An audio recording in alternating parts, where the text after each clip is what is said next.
여러분 한번 따라합시다. 올바른 신앙생활. 예. 하무시비롱이라는 말이 있습니다. 하무시비롱. 꽃이 아무리 아름다워도 열흘을 가지 못하죠. 아무리 하루에도 새하얘진다는 거죠. 건불 10년이라고 있죠. 아무리 내가 강하고 건세가 있어도 10년을 못 간다는 거죠.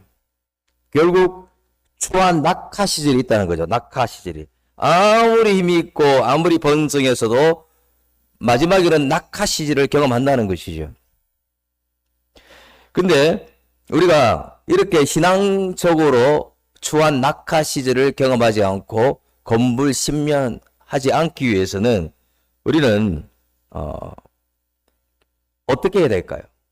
우리가 역동적으로 살아야 되잖아요. 우리 신앙이라는 것은, 영적인 것은 한번 우리가 정말 충만하기도 힘든데 내가 오랜 세월 동안 쌓은 영성은 한순간에 끝나지는 않습니다. 근데 냉랭하고 식어 있고 또 오히려 나를 더 힘들게 하는 그 영성의 구조, 피상적인 신앙, 그런 습관적인 것만 있고 그냥 형식적인 것만 있는 그런 경우가 많이 있다는 거죠. 그렇게 되지 않고 역동적인 신앙생활을 하기 위해서는 여러분 따라합시다. 올바른 신앙생활. 올바른 신앙생활을 해야 된다는 것이죠. 그래서 성경에서 찾아보자는 거죠. 우리가 어떻게 하면 올바른 신앙을 할 수 있을까요? 한번 따라합시다, 여러분. 목마름. 정말 중요합니다, 여러분. 목이 마르면은 물을 마시듯이 하나님에 대한 목마름이죠. 하나님에 대한 목마름. 이게 생명입니다, 사실상. 이게 있느냐 없느냐. 이거는 사실상 인생을 왔다 갔다 하게 할 수 있어요. 우리 몇 절이죠? 마태복음 5장 6절 우리 다 같이 읽어봅니다. 시작. 의에 줄이고 목마른 자는 복이 있나니 그들이 배부를 것임이요. 아니 의에 줄이고 목마른데 배부르다고 말하죠. 이 역설적인 표현을 아십니까 여러분? 우리가 하나님을 갈망하는 것에 사랑하는 것에 가득 차 있으면 배가 불러요 여러분. 여러분 이런 경우 경험하잖아요. 사랑하는 사람 내가 연애할 때 정말 사랑하는 사람이 있으면 다른 게 필요가 없죠. 다른 거 뭐 아무 필요가 없는 거예요. 그냥 그 사람만 생각하면 기분이 좋은 거예요. 정말 하나님을 갈망하고 하나님을 향한 간절함이 있고 목마름이 있으면 사실상 이거 하나로 족하죠. 의에 목말라 목마른데 갈증이 있는데 배불러요. 성경에 돼지와 진주 비유가 있잖아요. 마태복음 7장에 보면 우리 한번 7장 6절 한번 읽어볼까요? 거룩한 것을 시작. 거룩한 것을 개에게 던지지 말며 너희 진주를 돼지 앞에 던지지 말라. 그들이 그것을 발로 밟고 돌이켜 너희를 찢어 상하게 할까 염려하라. 무슨 말이냐면 우리가 신앙생활을 하면서 하나님을 향한 갈망이 없어요. 간절함이 없어요. 목마름이 없어요. 그러면 돼지한테 진주 던지는 것과 똑같아. 돼지가 뭣도 모르고 이런 경우가 있거든요. 진주가 그렇게 귀한 줄 모르고 먹는 건 줄 알고 막 우직우직 이빨과 나가는 것도 씹는 경우가 있다는 것이죠. 그것과 동일하다는 것을 말씀하고 있는 겁니다. 오히려 하나님을 향한 갈망 없이 예배드리고 말씀을 듣고 이게 사실상 영적 MRI를 한번 찍어봐야 된다는 것이죠. 어느 정도 영적인 병이 걸렸다는 거죠. 내가 갈망이 없어, 열망이 없고 하나님도 사랑하지도 않고 하나님이 있어도 되고 없어도 돼. 이게 중병이라는 거예요, 여러분. 중병. 여러분 한번 진단해 보십시오. 그래서 이런 비유를 들은 거죠. 그래서 누가 신앙을 올바로 할 수 있느냐? 다시 말하면 목마름이 있어야 돼요. 하나님을 향한 목마름, 갈망 있어야 된다는 것이죠. 또 다른 진주 비유 마태복음 13장에 보면 한 사람이 진주를 구하기 위하여 팔도를 다니는 거예요. 그러니까 중국과 러시아도 다닙니다. 그러다가 진주를 하나 발견했습니다. 이 진주를 발견하고 어떻게 했느냐면 전 재산을 투자합니다. 왜 진주를 발견하고 전 재산을 투자할까요? 평생 갈망했기 때문에. 진주를 평생 갈망했거든요. 그러니까 내가 10억을 가지고 있던 모든 것을 다 투자해도 나는 아깝지도 않아요. 그 갈망이라는 거죠. 그 간절함이라는 거죠. 그래서 만약에 물에 빠졌으면 물이 많이 필요하지 않아요. 물에 빠져서 배부르면 중요하지 않지만 물 한 방울 없는 사막에 내가 그곳에 구했다고 해 보십시오. 물 한 방울 없는 사막에서는 물 반잔이 생명입니다. 생명. 하나님이 여러분에게 사막 같은 사안을 마련해 놓았는데 어떤 사람은 삶 전체가 사막이고, 어떤 사람은 나는 괜찮은데 우리 자녀가 사막이고, 어떤 사람은 어떤 부분적인 게 경제적인데 사막이고, 어떤 사람은 정서적인 문제 사막인데 사막을 깨닫지 못하고 계속 사막으로 사는 거예요. 그 사막 가운데 키는 하나님을 찾는 거잖아요. 간절함을 회복하면, 하나님을 찾는 그 뜨거운 마음을 회복하면, 하나님을 찾는 목마름을 회복하면, 하나님을 찾는 그 뜨거운 열정을 회복하면, 그 사막 가운데서도 하나님께서 일하셔서 목마르지 않게 우리의 영혼을 붙드시고 살리시고 치유하신다는 사실을 믿으시길 바랍니다. 그래서 하나님은 우리에게 축복의 창고를 열고 싶은데 우리가 갈망이 없는 거죠. 하나님을 간절히 찾지 않아요. 그래서 우리는 이런 기도를 해야 됩니다. 하나님 앞에 어떤 기도를 해야 되느냐면, 간절함이 없으면, 하나님을 찾는 간절함이 없고 그런 갈망이 없다면, 목마름이 없으면 위기다, 위기. 이거는 비상사태다 생각하고 기도해야 돼요. 하나님, 하나님을 향한 목마른 마음을 주옵소서. 하나님을 향한 갈망하는 마음을 주옵시고 다시 여호와께 돌아가는 제가 되게 하여 주옵소서. 간구할 수 있는 여러분 되시길 바랍니다. 뜨겁게 사랑하게 해달라고, 뜨겁게. 이런 기도가 사실상 생명입니다. 그 관계 문제죠, 관계. 하나님과 나와 관계가 안 되어 있다는 거죠. 신앙 생활할 때 제일 중요하죠. 우리가 10년, 20년 이게 중요한 게 아니라 중요한 것은 영혼에 대한 내가 하나님을 향한 갈망이 있는가가 중요한 것이죠. 오늘 본문에 고넬로가 등장하죠. 저번 주와 동일하게. 고넬로가 그가 하나님을 간절히 갈망하는 게 해결되었을 때, 하나님이 갈망하는 그 마음을 알았을 때 특별한 사자를 보내주고, 흰옷 입은 사자를 보내주고 또 베드로까지 보내주어서 그를 인정했습니다. 우리 사도행전 10장 31절 말씀을 우리 한번 읽어볼까요? 31절 시작. 말하되 고넬로야, 하나님이 내 기도를 들으시고 내 구절을 기억하셨으니. 기억하셨다. 이게 무슨 말이냐면 고넬로 안에 있는 갈망을 보셨다. 고넬로 안에 있는 목마른 마음을 보셨다.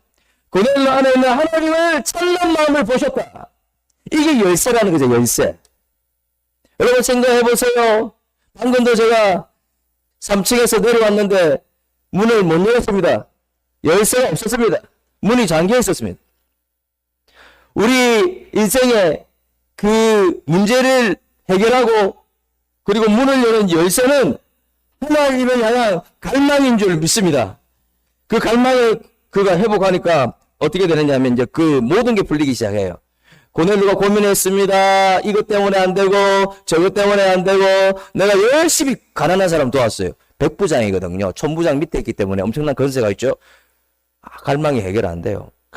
그리고 선한 행위뿐만 아니라 그가 몸부림쳐도 뭘 해도 해결 안 돼요. 근데 그가 기도하면서 하나님을 찾으면서 하나님이 그 갈망을 알아버렸어요. 여러분, 하나님이 나의 갈망, 간절함을 알면 느껴져요. 내가 느껴져요. 그 뒤로 뭐예요? 모든 문제들이 해결되는 거죠. 축복의 창고가 확 열려버리는 거죠. 그래서 여러분이 다른 것은 없어도 하나님을 향한 갈망은 꼭 있어야 된다는 것이죠. 이스라엘 남부는 거의 사막입니다. 사막 지역인데 이때 물을 마셔야 되는데 마시지 못하면 죽습니다. 제가 이제 시편 42편 몇 번 이야기했죠, 여러분에게. 거기 가면 목마른 사슴이 있는데 그냥 목마른 사슴이 아닙니다. 그 사슴이 자기가 필요한 그때 남부 사막에서 물을 발견하지 못하면 죽습니다. 목마른 사슴이 그 물을 먹는다는 것은 그냥 제가 목이 말라 물 마신다 이 조건이 아니라 내가 그 물 없으면 죽습니다. 이거예요. 그래서 하나님 없으면 죽습니다. 하나님 나를 살려주시지 않고 하나님께 일하시지 않으면 죽습니다. 하나님 안 만나면, 하나님과 터치 안 되면 죽습니다. 그런 마음으로, 목마른 사슴이 물을 찾지 않으면 죽는다는 마음으로 하나님을 간절히 찾는 그 마음을 회복하는 여러분 되시길 주의 이름으로 축원합니다. 그 마음이 꼭 있어야 된다는 것이죠. 그래서 저도 갈망이 안 되면요, 금식할 때도 있다. 금식할 때가 있어요. 목사인데 간절함이 없어요. 금식도 한다는 거예요. 새벽 기도 했는데 하나님을 향한 간절함이 없으면 다시 기도한다니까요, 여러분. 밤에도. 저도 그런데 그거는 생명이기 때문에. 두 번째 생명은 복음이죠. 두 번째는 명령에 순종해야 합니다. 우리가 올바른 신앙생활을 위해서는요. 우리 42절 말씀 한번 읽어볼까요? 시작. 백성에게 전도하되 하나님이 살아있는 자와 죽은 자의 재판장으로 정하신 자 곧 이 사람인 것을 증언하게 하셨고. 자, 우리에게 명하사, 이게 뭐냐면 우리 쉬운 말로 어명이라는 거예요. 어명. 왕의 명령. 이거는 해도 되고 안 해도 되고가 아니죠. 조선시대 왕의 명령을 지키지 아니하면 3대가 멸했죠. 이 뭐냐면 어명 정신대로 하라는 거죠. 복음, 전도, 목사만 하는 건데요. 그거 하고 싶은 사람이 하는 건데요. 은사 있는 사람이 하는 건데요. 전도는 은사라고 안 하죠. 다 해야 됩니다.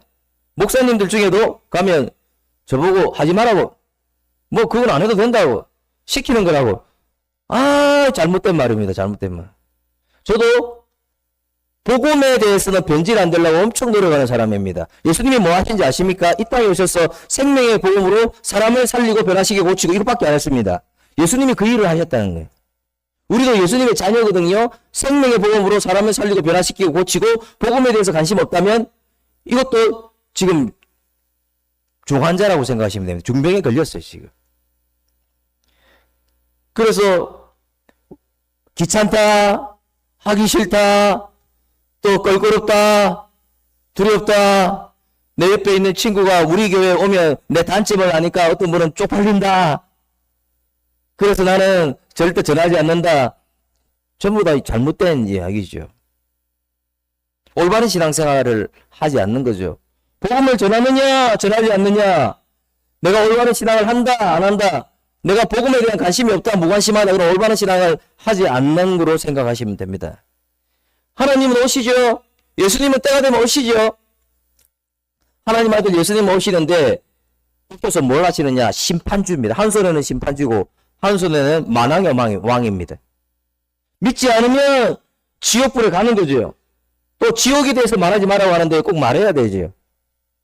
근데 예수 믿으면 하나님의 자녀는 만왕의 왕, 왕의 자녀가 되는 거예요. 우리는 하늘나라로 올라가는 거예요. 구원이 있고 천국이 있고 행복이 있고 새로운 인생이 열리고 이때는 나그네 인생이지만 진짜 인생, 천국 갈 수 있는 것이죠. 지옥에 대해서 뭐 별거 아니더라고 생각하는데 여러분 부자와 나사로 비유를 여러분 아시잖아요. 뭐라고 했습니까? 부자가 정말 거지 나사로는 뭐 너무 배가 고파서 막 헌벌을 핥고 이렇게 했지만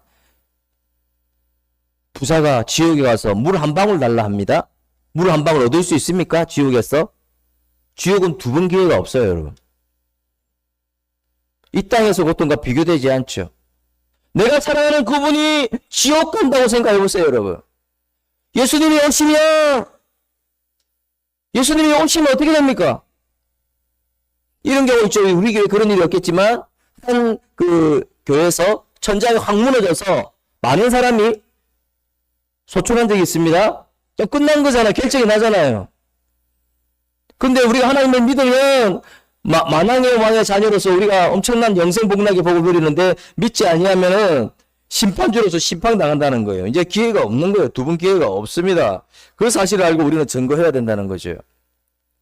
강원도에서 석탄을 캐는 그분들의 모임이 있는데요.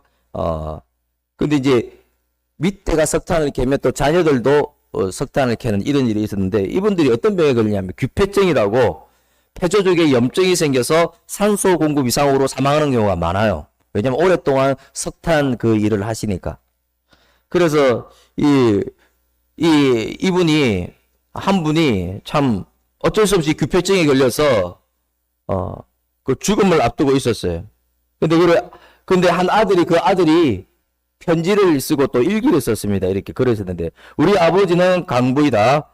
근데 아버지가 저에게 말했다. 절대 강부가 되지 말라. 죽어도 강부가 되지 말라. 규폐증에 걸려서 지금 죽을 병에 걸린 아버지의 피 맺힌 절규입니다. 막 울면서 그렇게 한다는 것이죠. 여러분 마찬가지입니다. 믿지 않는 영혼에 대한 우리는 피 맺힌 절규가 있어야 됩니다. 우리가 있어야 되죠. 여러분 내가 사랑하는 그분 어지간해서는 안 믿습니다. 안 믿습니다.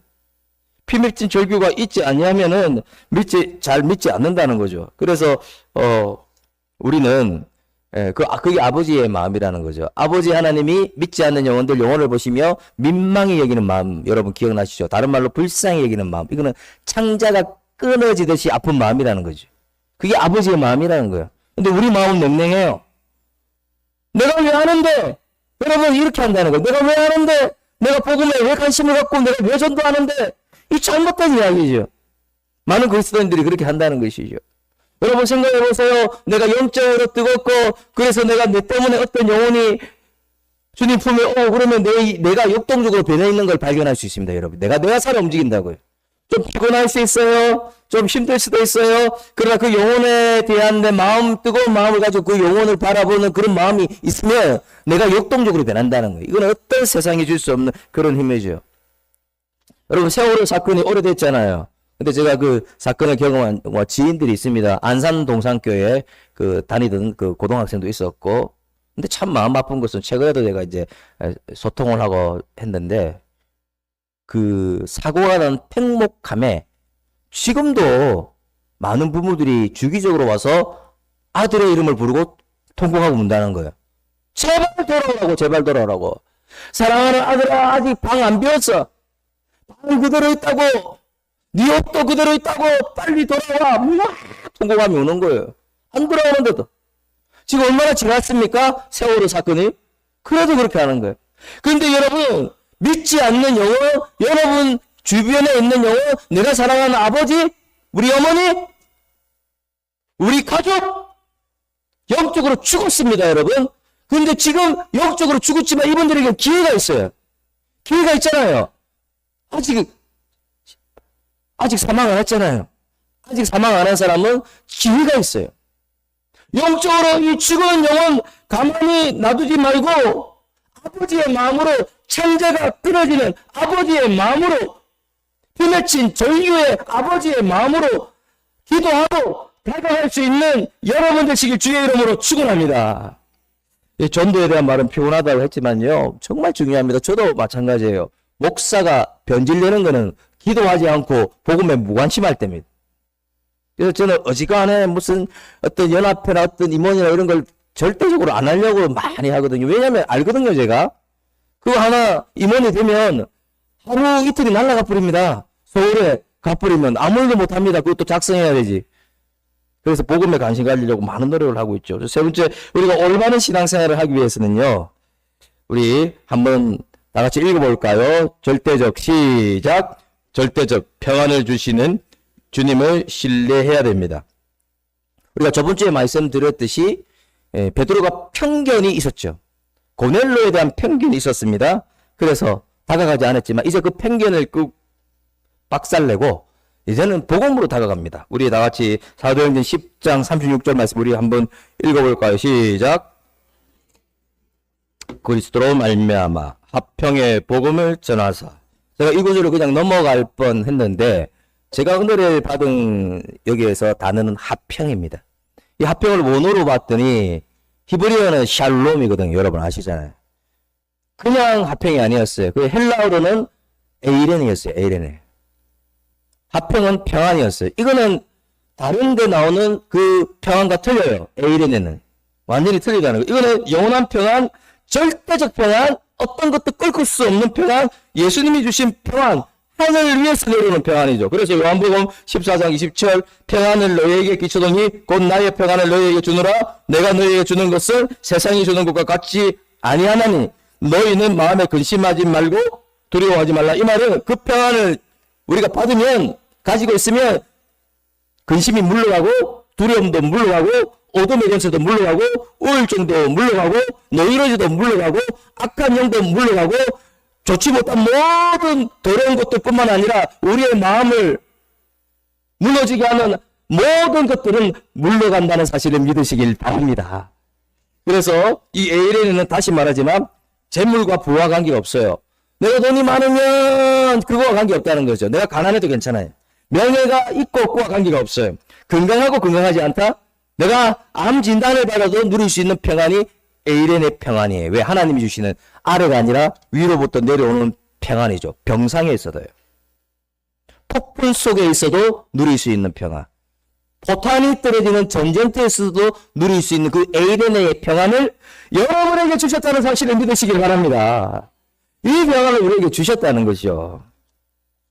그래서 다시 말하지만 우리는 이 찬양 가사도 있잖아요. 이 땅 위에 험한 길 가는 동안 참된 평화가 어디 있나? 우리나라를 생각해 보세요. 참된 평안이 없잖아요. 지금 대통령도 지금 그렇고 또 정치, 경제, 사회, 문화 전부 다 이 참된 평안이 없어요. 역사적으로 봤더니 많은 사람들이 평안을 목말라 합니다. 1938년도에 어떤 일이 있었냐면 저게 여러분 영국 수상 챔버린의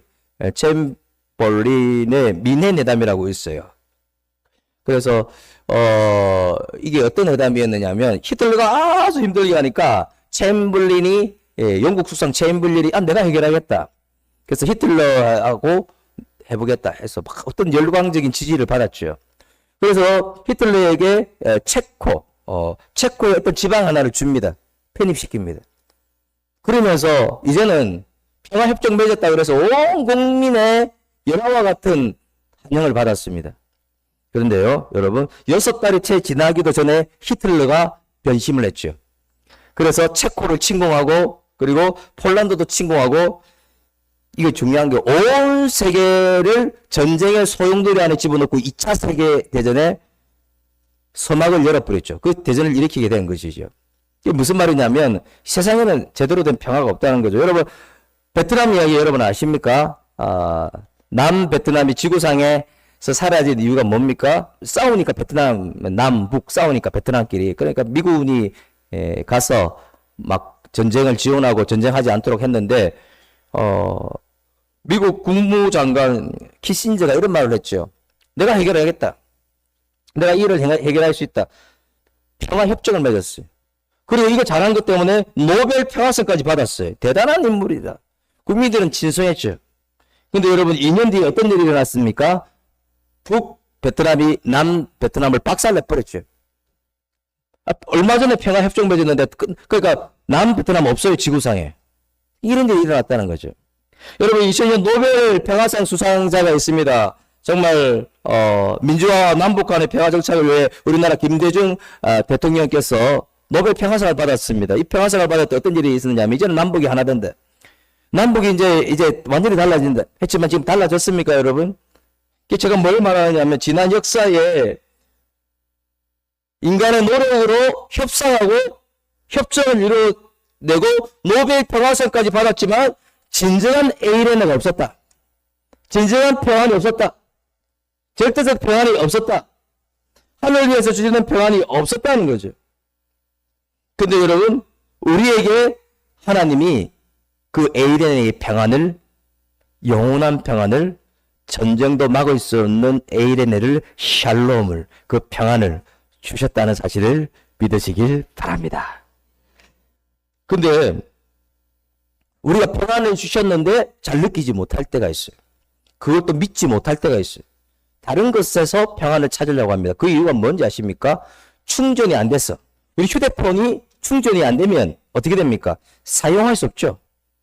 그거 이야기입니다. 그러니까 내가 예수로 충만할 때 그 평안의 세계가 열려요. 그 에이레네가 열린다고요. 왜 에이레네가 열리지 않을까? 그 샬롬의 평안이 열리지 않을까? 포탄이 떨어져도 내가 누리는 그 평안의 세계를 왜 경험하지 못할까? 충전이 안 됐다고요, 충전이. 배터리 충전 안 되면 휴대폰 안 되는 것처럼 안 돼서 그런 거예요, 안 됐어. 그래서 찬송가 402장, 412장 4절 가사 이런 가사가 있잖아요. 이 땅 위에 험한 길 가는 동안 참된 평화가 어디 있나? 우리 모두 다 예수를 친구 삼아. 다른 말로 친구까지 삼았다는 것은 예수로 충전되었다는 거, 충전. 충전될 때 어떤 걸 누린다? 참 평화를 누린다. 평화로다. 우리 평화로다. 다 같이 찬송합시다. 시작. 평화로다. 하늘 위에서 내려오네.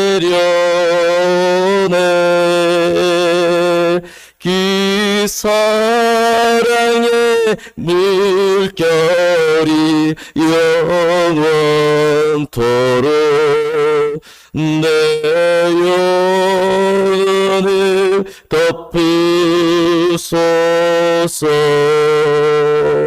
여러분, 마찬가지입니다. 이 땅에서 누리는 평안은 뭐 내가 새 집을 사면, 뭐 돈이 많아지면, 뭐 내가 주식 대박이 나면 그렇다고 자꾸만 사단이 속삭이죠. 그게 아니라는 거예요. 예수로 충만한 거예요. 예수로 충전되는 거예요. 그러면요, 놀라운 평안이 임하게 됩니다. 그래서 베드로가 십자가에 거꾸로 못 박혀 죽으면서도 평안하다. 거짓말 같잖아요, 여러분.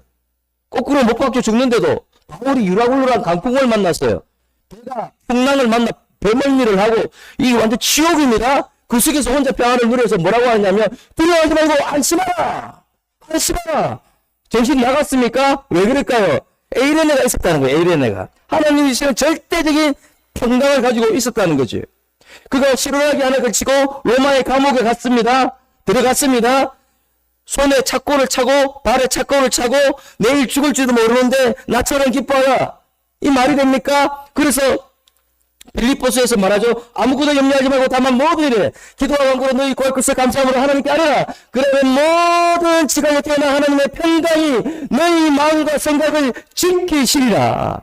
이 사도 바울의 고백입니다. 이 사도 바울의 고백. 정신 나간 고백이 아니라 에이레네의 평화, 예수로 충만하고 예수로 충전되고 말씀으로 충전되고 영으로 충전되고 하나님이 주신 은혜로 충전되는 여러분이 되었으면 좋겠습니다.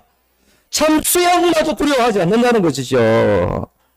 그래서 에이레네를 주셨는데도 불구하고 우리는 다른 것으로 눈들린다는 거죠. 오늘 말씀을 마무리합니다. 우리가 올바른 신앙생활을 위하여 어떻게 해야 됩니까? 목마름이 있어야 됩니다. 하나님에 대한 목마름. 내가 처음 만난 구주님, 사람들은 이렇게 생각합니다. 내가 처음 만난 구주님을 다시 경험하기 힘들다. 아닙니다, 여러분. 우리는 하나님께 이런 마음이 있어야 돼요. 사슴이 이 물을 안 먹으면 죽습니다. 내가 하나님 앞에 갈망이 없으면 죽는다는 절박한 심정을 회복해야 돼요. 안 된다고요? 기도하셔야 돼요. 하나님, 냉랭한 가슴에 식어진 가슴에 성령의 불을 붙여 주옵소서 간구하는 여러분 되시길 바랍니다.